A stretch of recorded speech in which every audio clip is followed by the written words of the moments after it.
The drought situation in Maharashtra is getting more serious. The state has now formally declared more than half its villages as drought affected. Media is replete with competing stories about how many people are doing with how little water. Cricket, a game embellished by iconic Maharashtrian players from Manjrekar to Vijay Hazare to Sunil Gavaskar to Sachin Tendulkar, has been targeted for public anger, is one measure of the seriousness of the drought. To what extent is Maharashtra a victim of deficient rains? To what extent is it a man-made disaster? And what's the way to drought-proof the state? To answer all these questions, I have with me a panel of experts who are literally joining me from the hotspots. Professor Pradeep Purandare, retired professor from the Water and Land Management Institute, Aurangabad. Latur, incidentally, is in Aurangabad division. Vijay Diwan, a water activist and a former member of the Maharashtra Development Board. He is also a member of the Marathwada Pani Hakka Sangharsha Samiti. And also Parinita Dandekar, a student and an expert in integrated water resources management. She is currently associate coordinator at the South Asia Network on Dams, Rivers and People. Lady and gentlemen, welcome. Parinita, you have covered Solapur, you have covered other districts as well. I want you to zoom out to the last 4 or 5 years, or maybe even the last decade. Where have the mistakes been made that has intensified the impact of two consecutive deficit rains? Right. Well, if we have to zoom out, we'll have to zoom out to possibly pan-India scale. India right now is facing one of its worst droughts since independence. The Ganga is not flowing in Farakka. There are problems in Telangana and Karnataka, Maharashtra also. In Maharashtra, this is the second consecutive drought, but this is the third drought in last 4 years. In Marathwada, if you look at all the 8 districts of Marathwada, places like Parbhani, Latur, Usmanabad have received less than 50% rainfall for past 2 years. And they've received less than 50% rainfall. And it was also less than the historical 1972 drought, which sort of, changed the way water management worked in Maharashtra. The impact was so high. Now we have had 4 years and 3 droughts. Marathwada has had 4 years and nearly 4 droughts.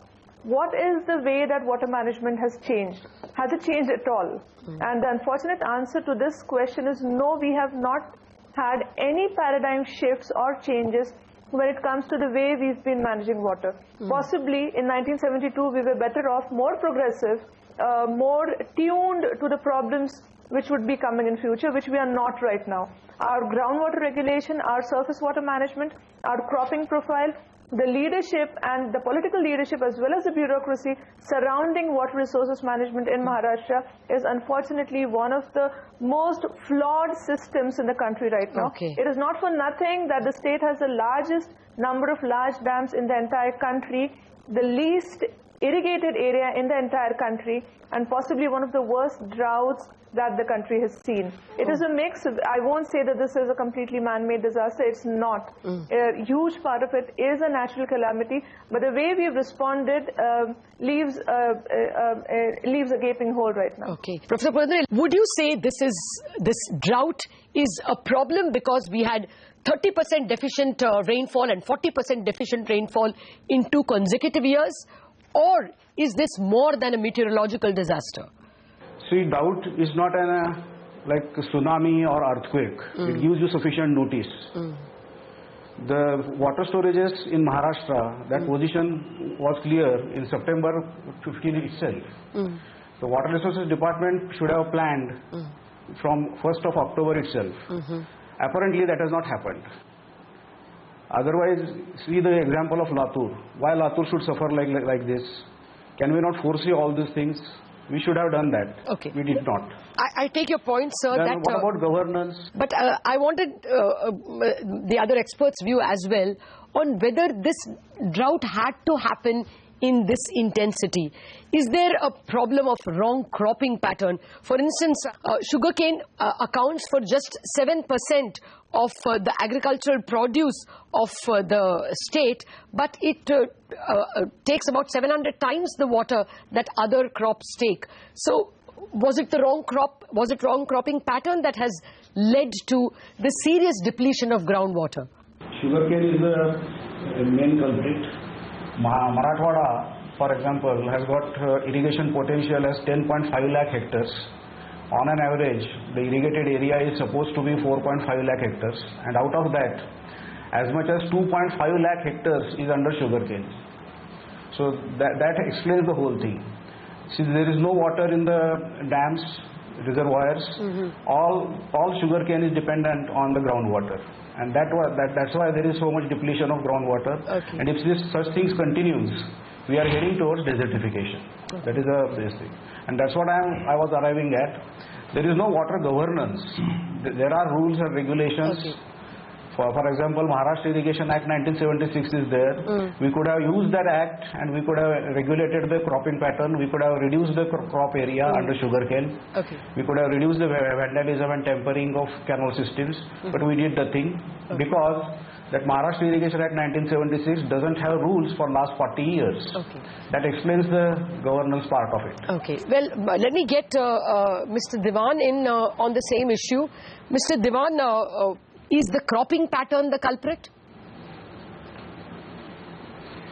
You see, Marathwada is the most hit region from Maharashtra. Although entire Maharashtra is suffering from drought, we must always take into consideration that Marathwada has always been deficient in terms of the rainfall average, in terms of the surface water availability, in terms of the quality of the cultivable soil and such other things.